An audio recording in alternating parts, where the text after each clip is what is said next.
Alright, so I'm just going to do a quick shaping video. This is specifically for those who attended the sourdough workshop last night, and any other sourdough workshops that we do here at Coastal Bogfoods.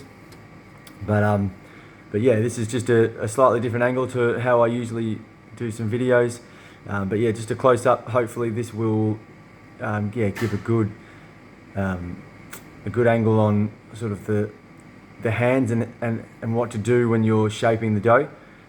And I'll do another video just at a different angle for another dough as well. So yeah, again, this is just a shaping video for those who attended the workshop. And yeah, hopefully it's helpful.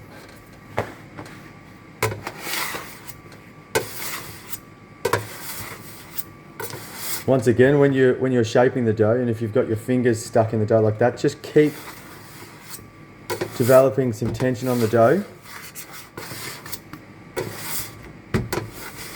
Keep going around, create that ball, and then your fingers will be able to release from the dough very easily without sticking to the dough. You can see there's no dough on the bench scraper, there's no dough on my fingers. So we've got some nice tension on the top of that dough now, so that can rest for a short time.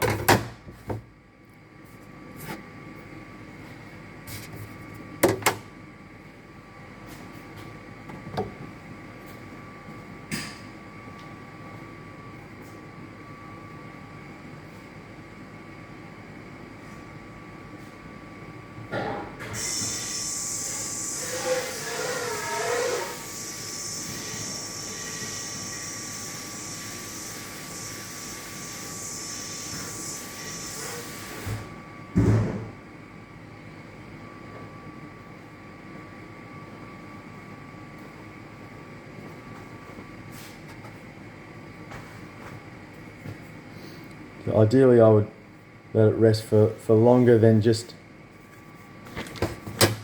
a minute or so, but that's okay. So I dust the top of the dough, and then with the flour that's fallen off the top of the dough, I just put on the bench like this, so we're not using lots and lots of flour.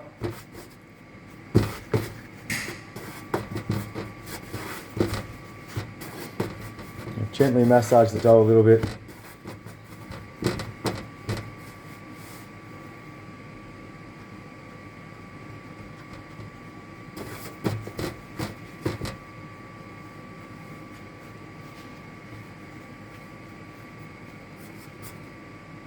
And then the important part is when you fold it over there, use your fingers not to go over all the way to the bench, but just to pinch inside those two layers of dough. So that dough that's sitting on the bench back here, pinch the dough that we're rolling over into that.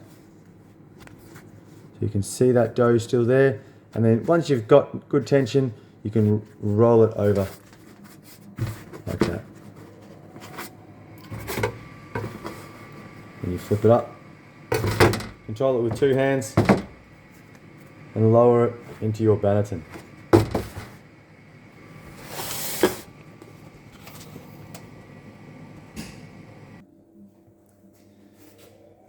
Okay, so here's a different angle, and also maybe helpful just to show how I would get the dough out of a round bowl. I'd loosen the sides just with a bench scraper. You can put a little bit of water on the bench scraper just so that it doesn't stick too much.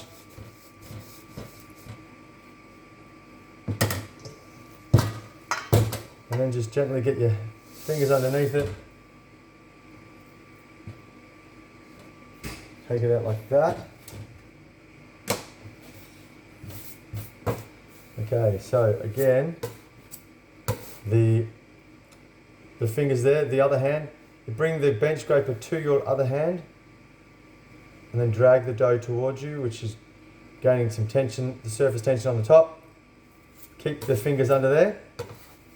If you are starting to end up in an awkward position, then you can pick the dough up, position it so that it's a little bit easier to handle. Just keep turning it until you can start to feel your fingers be able to come away from the dough really nice and smoothly without sticking to the dough.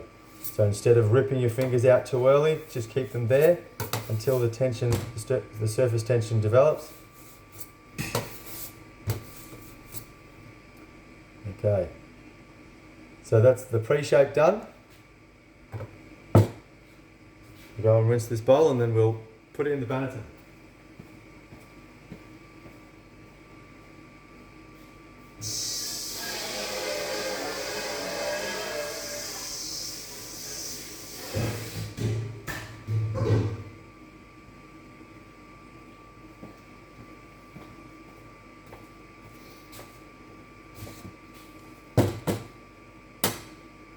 Right, again, I would ideally let it rest a little bit longer than that, but that's okay.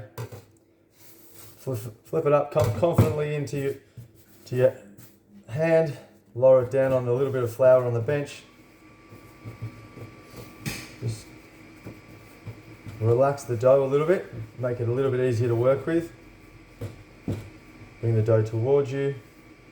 Once the dough starts to pull on the bench, especially if you've got flour on there, but if the dough pulls like that, then don't pull it any further. You're not trying to stretch the dough.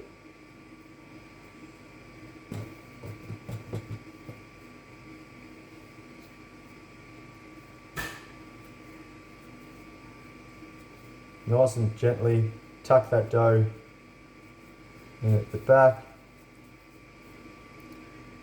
And that is the dough pre-shaped. You can dust a little bit of flour on there if you like.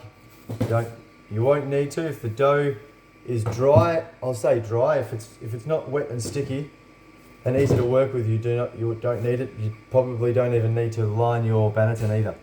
So I hope you found that helpful. Good luck. Enjoy the process of baking beautiful sourdough.